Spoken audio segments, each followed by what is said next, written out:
Title: The Clockmaker's Letter. In the narrow alleys of Bruges, under the amber haze of an early autumn morning, 17-year-old Emil sat in silence, his eyes fixed on the cracked face of a pocket watch. It didn't tick.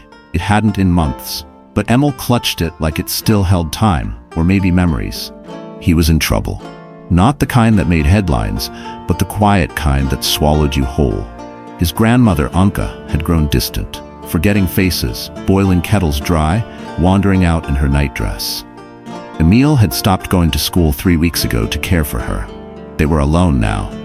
His parents had died in a train derailment when he was 9.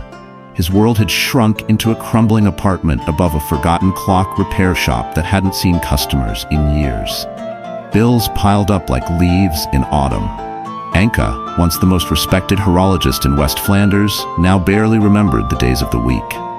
Emil needed help, but help cost money. He had considered selling the shop, or worse, stealing.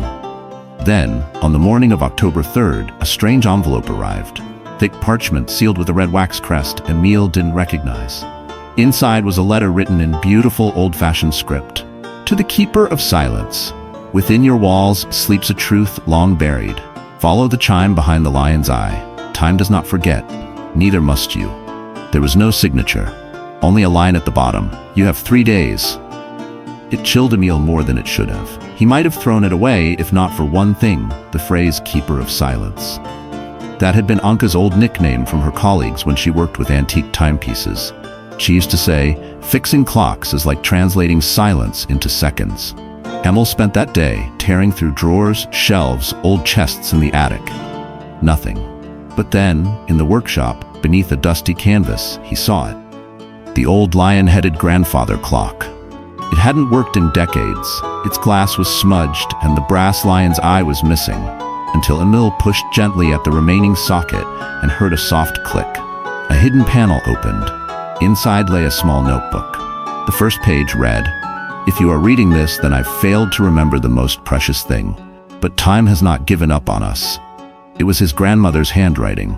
The notebook unraveled a secret life Anka had once lived. As a young woman during the war, she'd smuggled coded messages inside clocks she repaired for officials.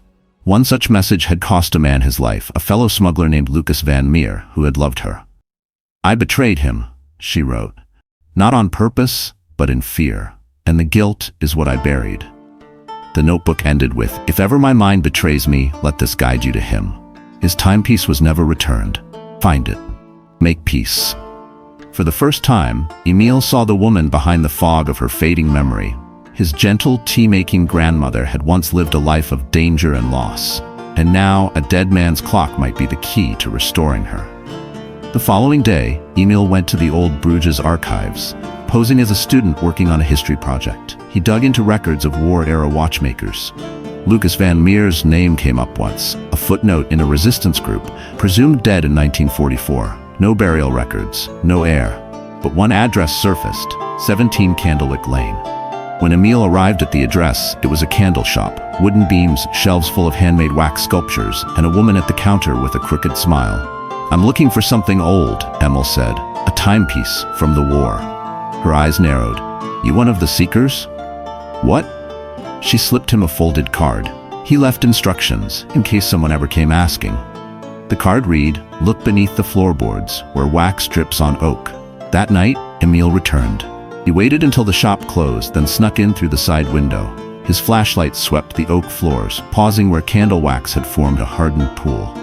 He pried the board loose.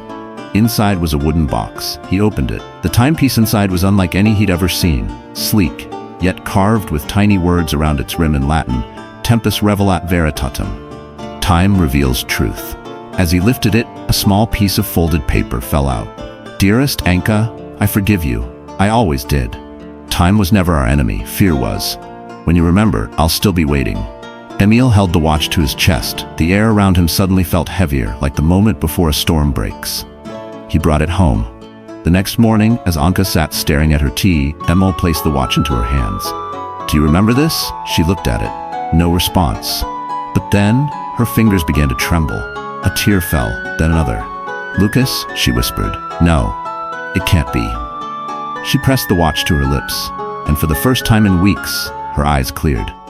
He forgave me after all this time? Emil nodded. He did. Her voice cracked. Then maybe I can forgive myself too. Over the next days, Anka changed. Her memory didn't fully return, but moments of clarity came more often. She started walking outside again, smiling. Sometimes she'd hum old songs Emil had never heard before. And in the evenings, they would sit in the workshop, restoring clocks together. Not for business, for love, for healing. Then on the fourth day, a final envelope arrived. No address, just a quote. Forgiveness, like time, mends silently. Inside was a small key. It fit perfectly into the lion-headed clock. When turned, it started ticking for the first time in 40 years. Morals of the story: the past may wound us, but it can also guide us toward healing. Forgiveness is not always given. Sometimes it must be found. One act of curiosity can uncover generations of truth. Love, no matter how buried, can transcend time. Elderly voices often hold stories that can change the future. If the story touched your heart, don't forget to like, share, and subscribe. There's more in the vault, and every sketch tells a deeper story.